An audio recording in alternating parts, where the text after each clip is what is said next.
பேரன்புக்குரிய சபையார் யாவருக்கும் ஆண்டவரும் இரட்சகரும் ஆகிய இயேசு கிறிஸ்துவின் இனிய நாமத்திலே உங்கள் எல்லாருக்கும் என் அன்பின் வாழ்த்துக்களை கூறிக்கொள்கிறேன். இந்த நேரத்திலே வேதத்தில் உள்ள ஒரு வசனத்தை மையமாக வைத்து சில கருத்துக்களை உங்களோடு நான் பகிர்ந்து கொள்ள விரும்புகிறேன்.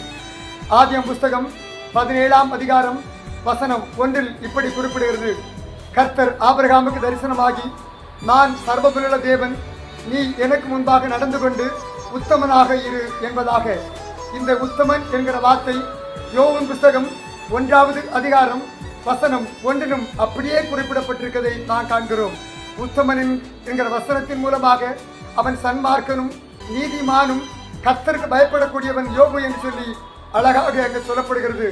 அன்பார்ந்தவர்களே, நீங்களும் இந்த உலகத்தில் வாழும்போது, நாம் இந்த உலகத்தில் ஜீவிக்கும் போது, உலகத்தில் அத்தனை மக்களும் உத்தமர்களாக, நல்லவர்களாக, நீதி நியாயம் நிறைந்தவர்களாக தேவன் வாழ விரும்புகிறார்.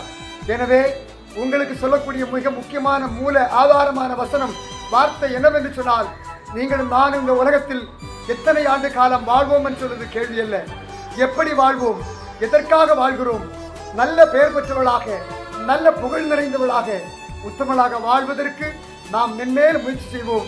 இந்த நாள் உங்களுக்கு இனிய நாளாக மாறட்டும். அப்படியே இந்த உலகத்தில் வாழ்வோம். தேவன் உங்களை ஆசீர்வதிப்பாராக. Have a blessed day. Amen.